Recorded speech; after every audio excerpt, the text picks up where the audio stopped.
Namaskar. Now, before I get into today's topic and before I bring in Dr. Ram Punyani, I want to spend 2 minutes, in fact, not even 2 minutes, 1 minute, normally, which I don't do, but today I want to spend 1 minute on the subject that I'm going to discuss. And the reason I want to spend that 1 minute is because, you see, I wanted to know what Hindu Rashtra actually means. I had also written on my Facebook, as to what exactly would Hindu Rashtra mean. I want to understand so that then I will decide whether I want a Hindu Rashtra, I don't want a Hindu Rashtra. I remember a very senior ideologue, RSS ideologue, very senior RSS ideologue, also a very senior BJP leader. I don't want to name him and all that. He got into my website, my Facebook page, and said that, listen, as usual, however these people do, they wrote and said, you don't understand ABCD of Hinduism, what are you talking about and all that. I said, yeah, I do not understand ABCD of Hinduism. But Baba, tell me, what is Hindu Rashtra? So this is where it all started. So obviously, I couldn't get an answer from the gentleman. So I thought the best person I would trust the most to explain this to me would be Dr. Ram Punyani. So I requested him if he could join, and he graciously joined us today. So, sir, thank you so much for joining me. Thank you, And sir, Sujit, I for guess calling me. you heard my story. Sir, Yeah, what is Hindu Rashtra? yeah. I think it will be good to understand this chronology of the word Hindu, Hinduism, Hindu Rashtra, and Hindutva. If we understand that, then it will become clear that first, of course, when we say Rashtra, nation in the modern sense, comes in the last 3 or 4 centuries. Earlier, there were kingdoms. So this confusion has also come in. And the word Hindu, as we know, it began as a geographical category. Let's be very clear. Because in India, the religions have been very plural, very plural. Like earlier, there was Vedic tradition, there was Lokayat, Ajivikas, Jainism, Buddhism, right? Now, so initially what happened, Sujit, that when people were coming from the western part of the world, they had to cross Sindhu River. And in their language, the word Sa is pronounced less often and word Ha is pronounced more often. So Sindhu became Hindu. And this whole land from Sindhu River to the sea, it became Hindu. So the word Hindu is a geographical category. Then what happens? Hinduism is not a prophet-based religion like Semitic religions. It has many streams like Vedic streams, which people call Sanatan, or some people call it Brahminical. Then there are shamanic traditions like Nath, Tantra, Shaiv, Siddhant, and later on Bhakti tradition also come in. So of course there is a fundamental difference between these two traditions. Like Brahminical tradition is based on the Vedic Purush Sukta of caste and gender hierarchy. While the other traditions like Nath, Tantra, Shaiv, and literal Bhakti, and also traditions of Buddhism and Jainism, they can be called as shamanic traditions. Here, the caste and gender hierarchy is not there. So let's be very clear. Later on, the word Hindu also started being used for the collation of different religious tendencies in this part of the world. Now, why this happened? Because there is no single prophet, there is no single holy book, there is no single place of worship. The whole diversity of this subcontinent, and then Buddhism stood as a separate religion, Jainism stood as a separate religion, and other small tendencies started being clubbed under the term Hinduism. And this Hinduism term also was later on, like it came up as a religion. But Dr. Ambedkar, of course, I introduced him very often. He saw this coalition of different religions and he calls that Brahminical traditions are the most dominant ones in this coalition called Hinduism. And then again, we see that Hinduism as a proper structural this thing comes up more in 19th century with other constructs. Now, these are the two things. So, the term Hinduism. Then comes the term Hindutva. Now, Hindutva first came in after, in late 19th century, and it came in response to the drastic changes which were occurring. Like Muslim communal politics was coming up, Hindu communal politics was crystallizing. Then there was the emergence of Congress from 1885. So one, I'm forgetting the name of that gentleman, one Bengali gentleman, he coined the word Hindutva in a very lofty manner, that it is not, it is a totality of Hindu tradition. In a very lofty way, humane way, he coined it. Now, Savarkar in 1923 gave a more structural expression to the word Hindutva.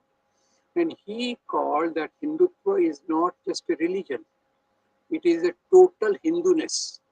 What does that mean? It means that the land from Sindhu to the seas, one foundation, second foundation, the Aryan race, and the third foundation, the Brahminical traditions. That I am interpreting the third one. He called it culture, but culture by and large is regarded close to the Brahminical tradition. So this is in 1923, Savarkar brought it forward. He made a structure out of it, Hindutva. And same thing he said, in that he came with very classical definition of Hindu. Now, this was really something semi-geographical, semi-religious. He said that all those people who have holy land and fatherland in this land are Hindus, and those who have fatherland but not holy land, they are not Hindus. Like, so what it ruled out? It ruled out Christians and Muslims. So this Hindutva, and from here emerged the concept of Hindu nationalism, Hindutva, Hindu Rashtra. So the point is that Hindu Rashtra concept came during freedom movement. Let me, if you give me a minute, I will explain that Please. that India society has been constantly changing. Earlier, we were hunter food gatherers. That was not a Rashtra. These were the tribes. Then, when Aryans came from Central Asia, Stepes region, they came in the waves of migration. They were again the tribes and residents. So the kingdoms came was with the agricultural society. In kingdoms, we are also not Rashtra. When we say Rashtra, Rashtra means a collection of people who are bound together by communication, some common things to which they identify. So that is actually what the concept of nation as it came up with the industrial society. So now what was happening in India? In India, because we were a colonial, under colonial rule, on one side there came up people, industrialists, workers, and the educated classes. Now they were exposed to the West also. They knew democracy also.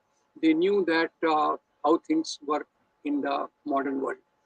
Now, when they started coming up, they started articulating. One is equality for Dalits, like Jyotirao Phule, equality for women, like Savitribai Phule. Then Indian National Congress, when it was formed, of course, it was formed with a combination of two things. Lord Hume from the British side, who wanted to see that there is no explosion of the discontent of the people. And on the other side, many modern associations which were there, like Pune Sarvajanik Sabha, Mumbai Association, Madras Association. So these were the associations of the people trained in modern education, having modern industries and all that.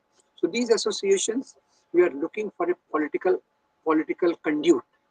So they saw in, so here two things combined. We can't say that Congress was purely a British construct.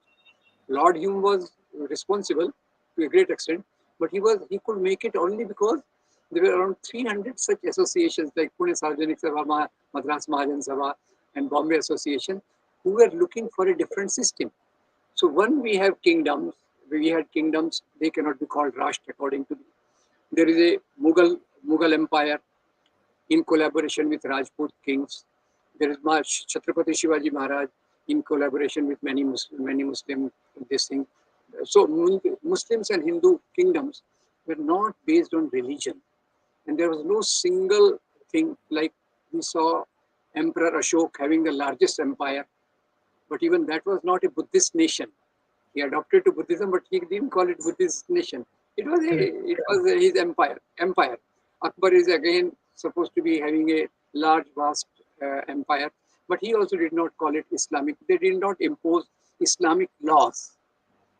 Things where Indian society, social structure did not change, unfortunately, like caste, gender hierarchy, and people's Varna and all that, they did not change. So here we have on one side the people who are emerging through Indian National Congress. On the other side, the old ruling classes, the landlords, the Rajas, the Nawabs, the Zamindars, the Muslim and Hindu rulers, they felt scared of this. So they said that our religion is under threat.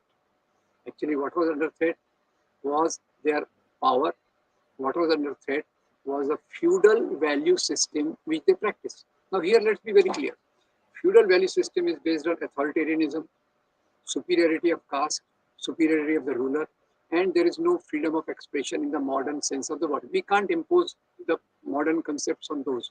So as they felt scared, two nascent tendencies came up. And of course, initially I must tell you that Hindu Rajas and Muslim Nawabs. On one side, we see the formation of Indian National Congress. On the other side, this Hindu and Muslim kings and Nawabs, they felt the same thing, that our religion is under danger. Here it is, I got the key from here. Nawab of Dhaka and Raja of Kashi, they come together to form United India Patriotic Association. They pledged their loyalty to the British Queen, and they said, as per our religion, now here religion comes in, we have to be loyal to our ruler, while Congress is trying to spread dissidence among the people. Now, of course, later on, with this common Muslim and Hindu pool, there were people, British played the policy of divide and rule. So Muslim League came up first, asking for Muslim nation in due course. Hindu Mahasabha came up in 1915, calling for Hindu nation. So point is, here the ground of confusion is enough. In India also, if you see, Indian nationalism developed from the classes which emerged because of industrialization, transport, communication, like modern industry, industrialists, modern educated classes, and modern workers. So this is where, which is a nascent form of Indian nationalism, which later on articulates the values of liberty, equality, fraternity. And on this side, now that their origin is very important.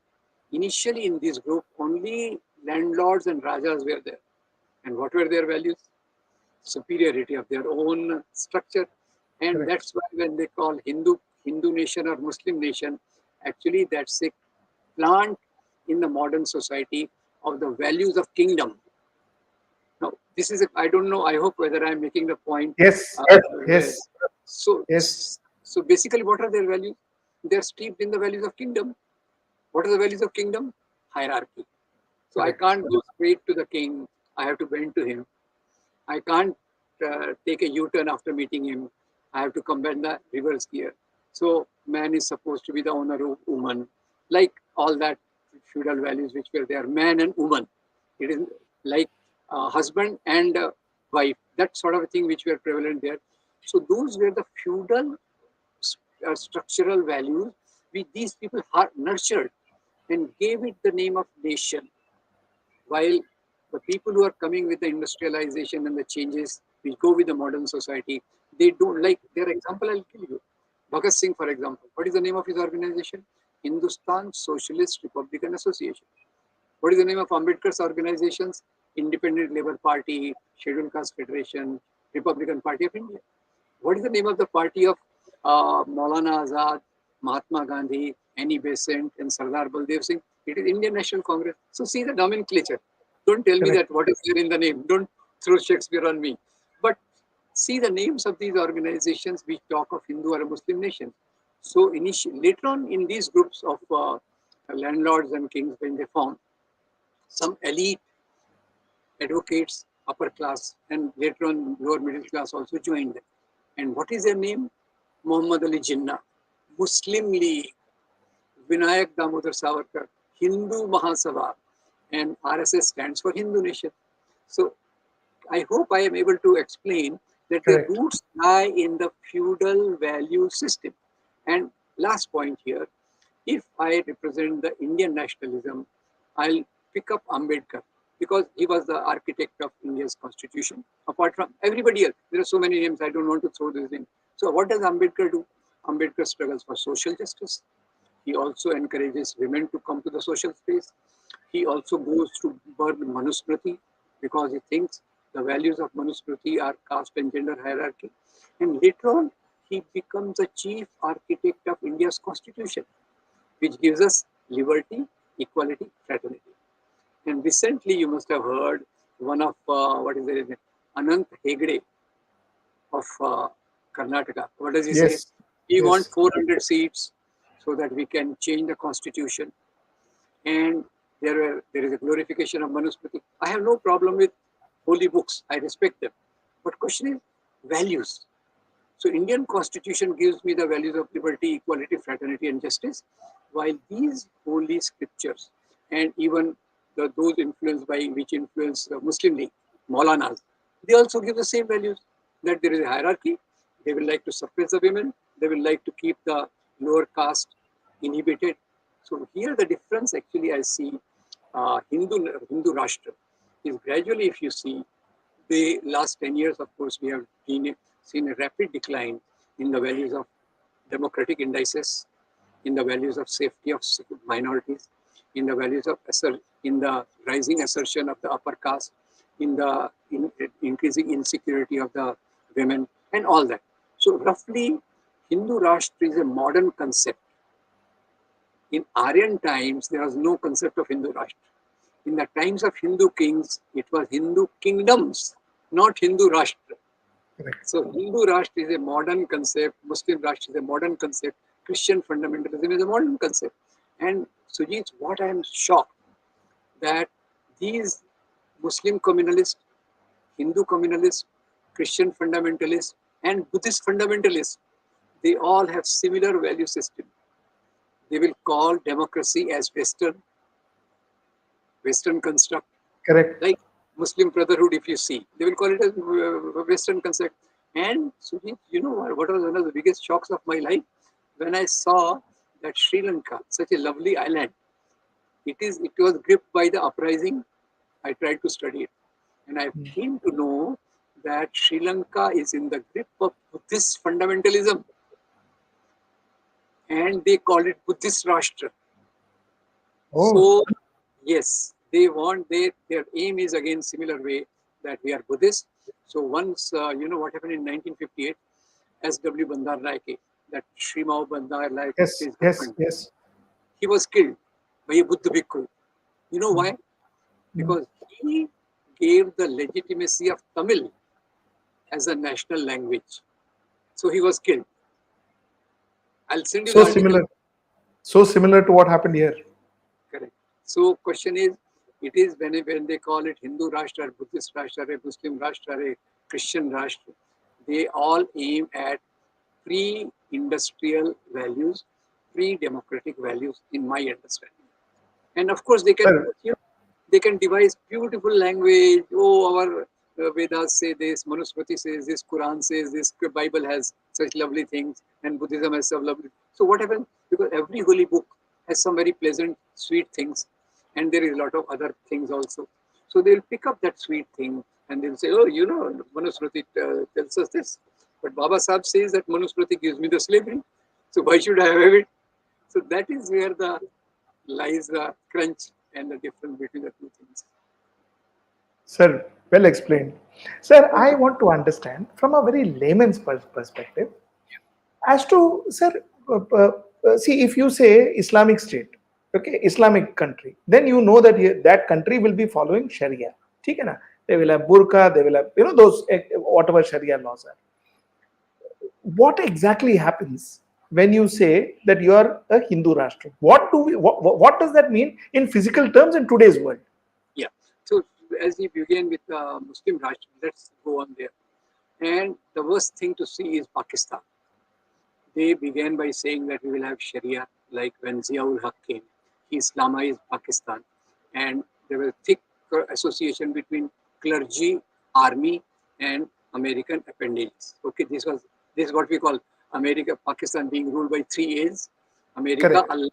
Allah's through mullahs and army, right? And Correct. they tried to, so initially they persecuted Hindus, then they persecuted, same way they persecuted Christians, but then you don't stop. Then you said, oh, these Ahmadiyas are not Muslims.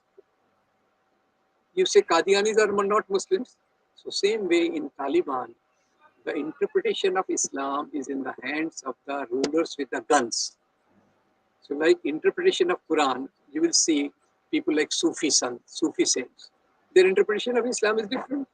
Like there is one great Sufi saint of Iran, Maulana Rum, and my friend visited his tomb, and there the picture written is that love is the basic religion, right?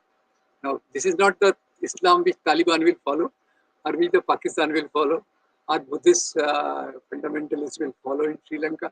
So that Sri Lankan example gave me great insight into what this whole nationalism in the name of religion means.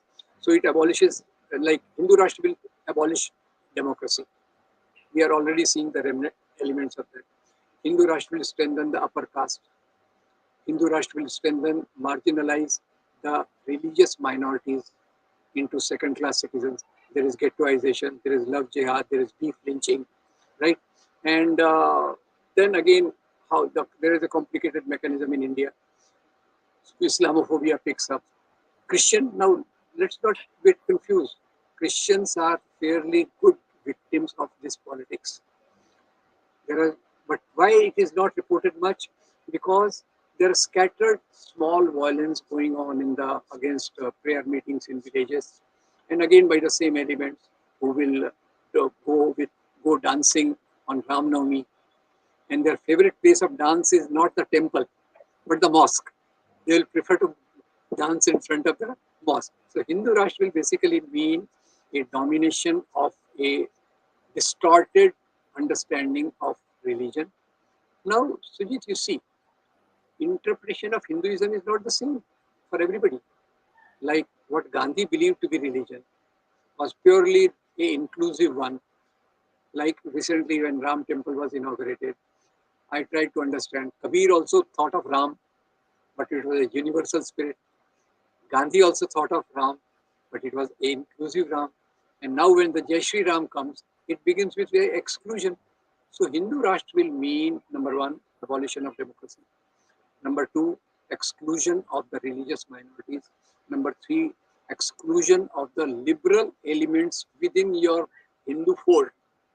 There will be many Hindus who will say, oh no, this is not my interpretation of Hinduism, that you go and spend so much money for temples while people are starving or while people don't have health facilities and educational facilities.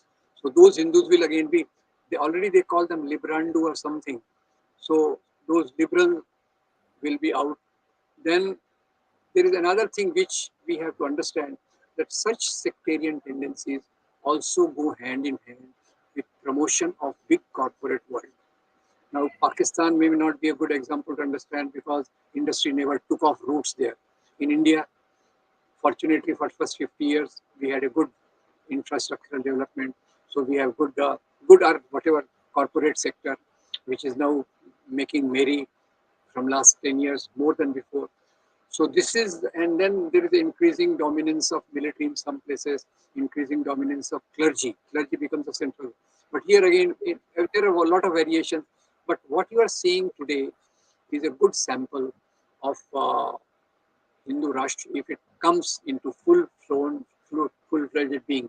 Like they already say that we want to change constitution. And what is your alternate? Manusmriti. Now, it may not be in the same form, but it may be slightly muted or more refined form that you try to put the same values in present times. And who will be the victims? Not only Muslims and Christians. The victims will be the liberal Hindus, who are Dalits, and the equality rights of women and Adivasis. That will be the thing which we see in microcosm now. They are also fairly blown up even now, but they will become much more prominent after that. Sir, let me ask you this question: Is Hindu Rashtra, is there a cultural meaning to it? Which means, what I meant is, fine. I mean, you will see Manusmriti, you will see maybe casteism is what people say. A lot of people who talks about Hindu Rashtra say, no, it will not be anything of that. So it will be a Hindu way of life. Now, what I want to understand, sir, is as Hindu, I believe that the entire world is right. because that's what I learned. Same here. Vasudeva Kutumbakam. If Vasudeva is what my mother earth is, and it is my family, then the whole world is mine. So I agree. conceptually, there is no geographical definition for Hindu Rashtra as far as I am concerned. Okay, now what are you talking about? Are we talking about cultural? Acha, if it is cultural, then ठीक है, चलो, you use Manusmriti implementation or not. That's a one end of the story. What else? Is it there is a certain way of clothes that I have to wear? Is it there's a certain way of marriage I have to do? Is it that something I have to eat that I will be restricted? Is all of that going to be a part of this Hindu Rashtra?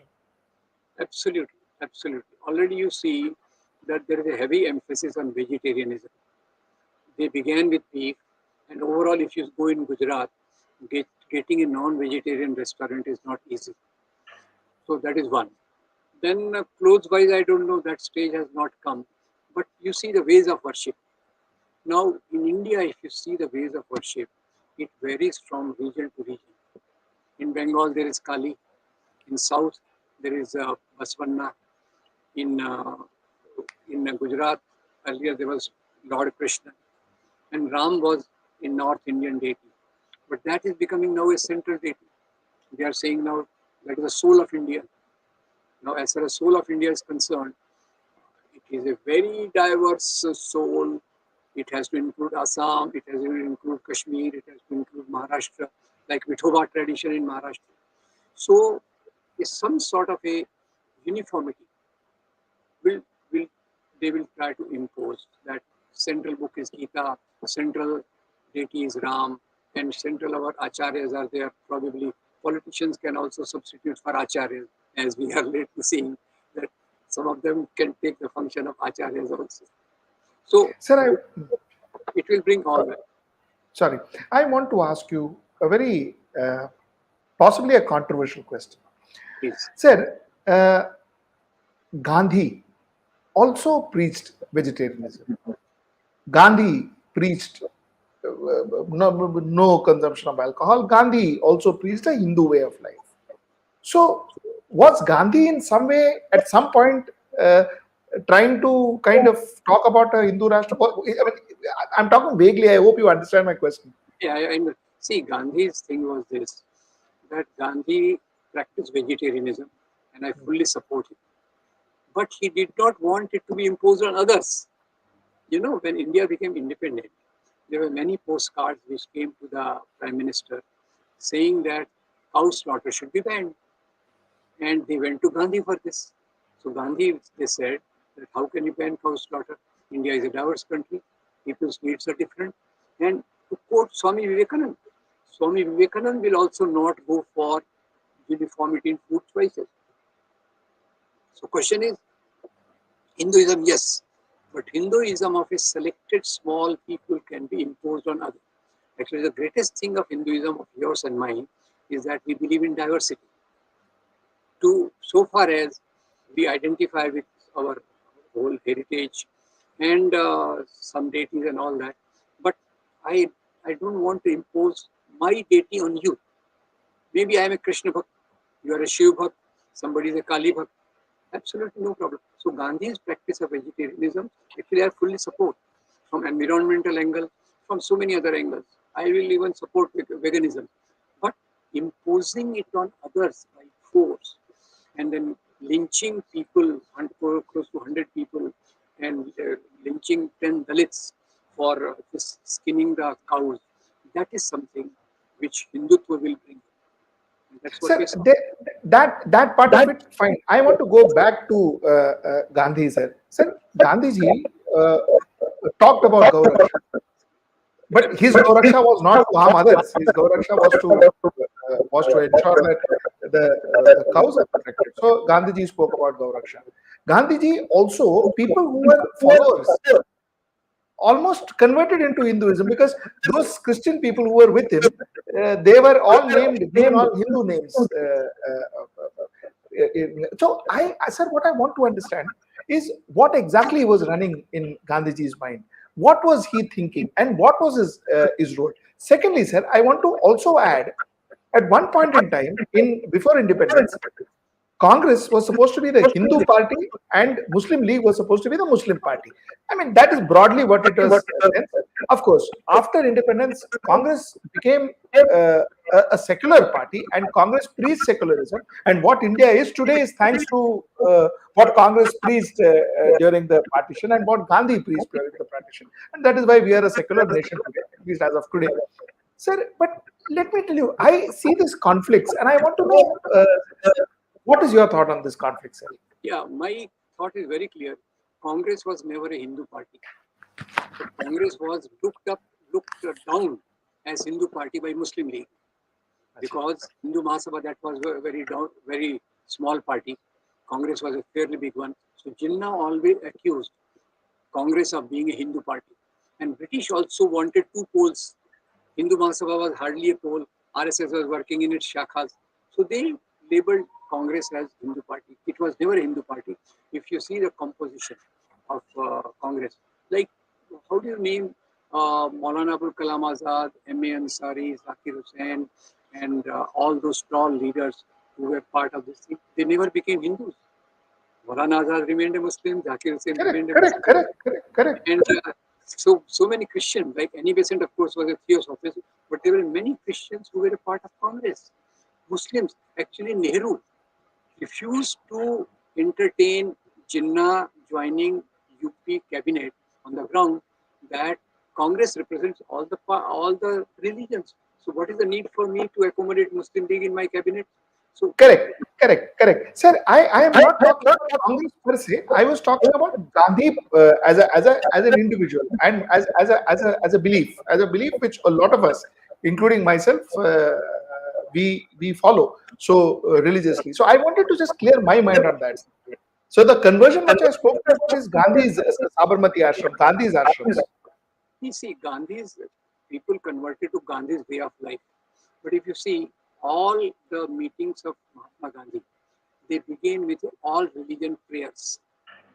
Yes. Prayers, they are not Hindu prayers. He didn't encourage going to temples, mosques. He was following all this, and he wanted also to have. Actually, I must say, he must have been the biggest environmentalist. So he adopted a way of life, and his magnetic power was so strong that people were influenced by him, and they changed something here or there, but all the people associated with him and close to him and his best followers did not convert to Hinduism. They remained what were there. Some of them changed their names like Mirabai and others, but his best friends remained Christians. But they were so influenced by Gandhi, if they live around, that magnetism was so strong that you tended to adopt some of his ways which were not necessarily Hindu ways. Like vegetarianism, if you see, today in India, 70% of Hindus are non-vegetarians. And Vivekananda and Gandhi, I quote both, they did not want to impose any food habits on people. So they adopt for themselves as a role model. If you follow them, absolutely fine. But it is not that if I don't follow what Gandhi says in matters of eating and wearing clothes, that I'll be lynched on the street or I'll be suppressed in any way. So that is the difference I want to say. Sujit, I think Mahatma Gandhi was too small a person. And his many quotes I have seen where he claims that I am a Hindu. I can give my life for my religion. But that is not the matter of state. That's where the things start. And if you see his all religion prayers, what are the meaning of that? That yes, I am a Hindu. There is something from Vedas, something from Quran, something from Christianity. All religion prayers I used to attend, and one of my friends has beautifully brought in a all religion prayer, which we are trying to promote. So, Gandhi, I'll say Gandhi's Hinduism is my Hinduism. Correct, sir. I have a quote written in my office of Mahatma Gandhi, and where he says that I will give my life for Gauraksha, but I will not take one. I mean, I thought it was so beautiful. I mean, I have goosebumps in my head. It was so beautifully written. I mean, the man's thought and the man's heart comes through it. Sir, I want to ask you another question. This, and even a viewer has asked this question. Why is it that You don't find a lot of RSS, a lot of Vishwa Hindu, Hindu Mahasabha and all in the freedom struggle. Why is it that way, sir? Yeah, see, they felt that first is of course Savarkar film has again come and Hindu Muslim League and Hindu Mahasabha. They did not want to be part of the freedom struggle. RSS also did not want to be part of the freedom struggle because freedom struggle was aiming at a secular democratic country, secular democratic nation. While Muslim League wanted a Muslim country, Hindu Mahasabha RSS wanted a Hindu nation, and they remained totally aloof. Now, out of electoral compulsion, they are trying to prove, no, we were also part of the freedom movement and Savarkar was so great. But overall, by and large, when Savarkar, after he came from Andamans and then he was released from Ratnagiri, they never fought against British. Actually, they supported British. Savarkar got a hefty pension of 60 rupees per month at that time. And he pledged the loyalty to British. And during Second World War, he was a major pioneer of encouraging people to join the British Army to fight this thing. So they basically, how can they join the freedom movement? And actually their strategy was very interesting. Muslim Leagues thought that we have to fight the Hindus. So let's collaborate with British. Hindu Mahasabha RSS thought we have to fight against Muslims. So let's collaborate with British. So it is like famous that monkey and two cats.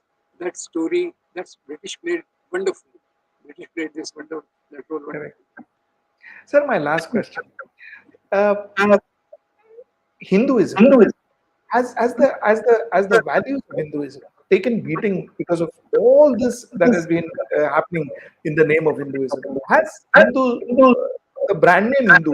Sorry, I'm using the concept of brand name, but the brand name Hindu. Have we lost our image? Yeah, see, actually, that's where I generally want to follow Vivekananda, Kabir, and Gandhi as the real people, ideally, who practice their religion. And like Kabir, I mean, see, Kabir is a person who was followed by Hindus and Muslims both. But he talks of Ram. But his Ram doesn't annoy the Muslims who are his followers. Here you see Varkari tradition in our own Maharashtra. Varkari tradition is around Lord Krishna, Vithoba. And Muslims also respect that. So the question is here, again, I come back to my small understanding, that when morality of religion comes forth, people try to associate. And when power comes in the name of religion, people are either tortured or people get put off or people want to keep away. So here these are two things, morality on one side, power on the other. So Gandhi was totally for morality. Kabir was for morality. You'll be surprised, Sujit, if you be Swami Vivekananda. He's so much for social equality, so much for justice, like something reflection of which we'll find in our constitution. So Hinduism, I think, is a great tradition, but Hinduism in the hands of its political use is a different ball game. Sir, what well put, sir. So well put. Morality, when you show religious morality, it is for the benefit of all. When you show religious power, that just changes. Sir, so brilliantly put. Thank you so much for this last one. I will keep this with me. Thank you so much. Thank you so much. Thank you. Always.